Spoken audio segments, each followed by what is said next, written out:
جو حکم دے اسے اپنا. بھائی یہ فوٹو کیوں لے رہے ہیں آپ؟ میں منع کر رہا ہوں، سامنے بیٹھ کے فوٹو لے رہے ہیں، اٹھ جائیے یہاں سے. نالائق کہیں کے، شرم نہیں معلوم ہوتی.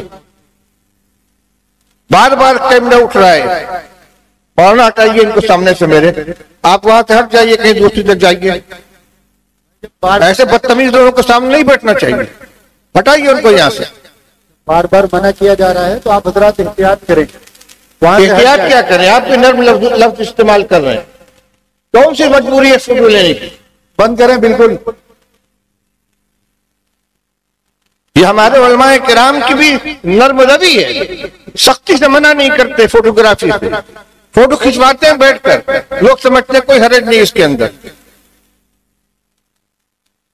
میں فوٹو کے ساتھ بیان ہی نہیں کر سکتا، میری زبان رک جاتی ہے. لا حول ولا قوت الا باللہ. بھائی اپنی گفتگو شروع کرنے سے پہلے میں آپ حضرات سے گزارش کرنا چاہتا ہوں کہ فوٹوگرافی کا سلسلہ بالکل بند رکھیں. ادھر مائک چمک رہا ہے اور میں اپنی کوئی خواہش ظاہر نہیں کر رہا ہوں، ایک شرعی حکم آپ کو بتلا رہا ہوں. معلوم نہیں کیوں تصویر کشی کی قباحت اور اس کی شناعت لوگوں کے دل و دماغ سے اس طرح نکل گئی ہے کہ اب اس کو کوئی غلط کام سمجھا ہی نہیں جاتا، اس کو حرام اور ناجائز تصور ہی نہیں کیا جاتا. کیا عوام اور کیا پڑھے لکھے لوگ، کیا بے دین اور کیا دیندار لوگ، کیا دنیاوی مجلسیں اور کیا دینی مجلسیں، ہر جگہ تصویر کشی کا طوفان جاری رہتا ہے. جبکہ شریعت کے اندر اس عمل کو حرام قرار دیا گیا ہے، سوائے کسی مجبوری کے. کوئی قانونی مجبوری ہو، کوئی ریکارڈ بنانا ہے آپ کو، یا اپنی شخصی کوئی ضرورت ہو، پاسپورٹ بنوانا ہے، ڈرائیونگ لائسنس بنوانا ہے، پین کارڈ یا آدھار کارڈ بنوانا ہے، یا اور کوئی اسی طرح راشن کارڈ وغیرہ بنوانا ہے جہاں فوٹو لگانا ضروری ہے.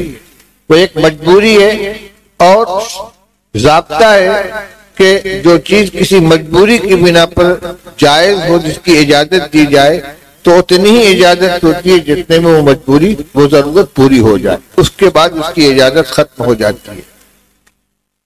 احادیث سے معلوم ہوتا ہے کہ تصویر کشی بہت سخت قسم کا گناہ ہے اور آخرت میں اس کی بنا پر سخت ترین عذاب دیا جائے گا.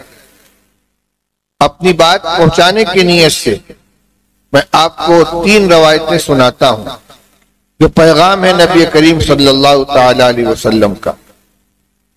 رسول اللہ صلی اللہ علیہ وسلم نے ارشاد فرمایا: ان اشد الناس عذابا یوم القیامت المصورین. سب سے ان اشد الناس عذابا یوم القیامت المصورین. قیامت کے دن سب سے زیادہ سخت عذاب جن لوگوں کو دیا جائے گا ان میں تصویر بنانے والے شامل ہوں گے. ایک حدیث میں فرمایا گیا کہ قیامت کے دن محشر کے میدان میں جہنم سے ایک گردن نکلے گی اور میدان محشر سے ان لوگوں کو چن چن کر اٹھائے گی جو تصویر بنایا کرتے تھے اور ان کو جہنم میں لے جا کر ڈال دے گی.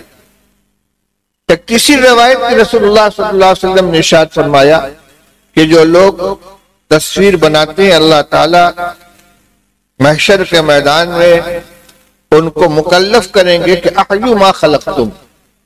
تم نے ہماری نقل شروع کی تھی، ہم نے جانداروں کو پیدا کیا تھا، تم نے جانداروں کی شکلیں بنائی، خواب مجسمے کی شکل میں ہو یا پینٹنگ کی شکل میں ہو یا کیمرے کی تصویر ہو یا موبائل کی تصویر ہو، شکل جس نے بنائی ہے، جاندار کی شکل اتاری ہے، اللہ تعالیٰ اسے فرمائیں گے احیوا ما خلقتم.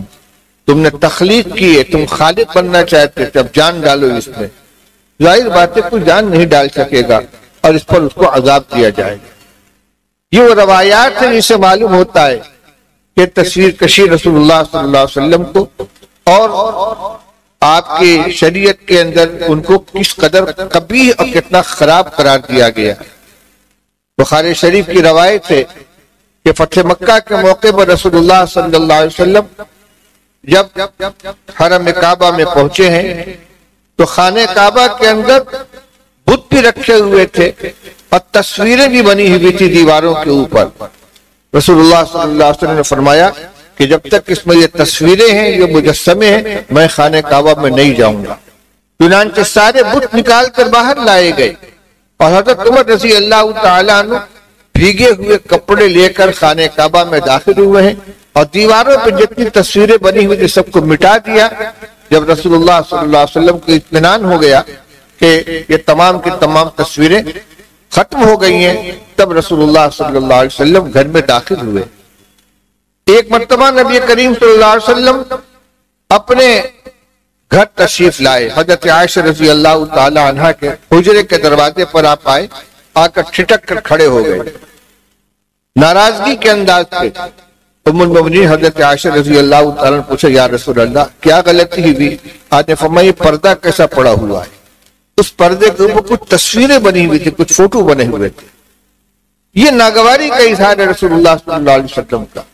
آپ فرماتے ہیں جس گھر کے اندر تصویر ہوتی ہے یا کتے ہوتے ہیں وہاں رحمت کے فرشتے داخل نہیں ہوتے۔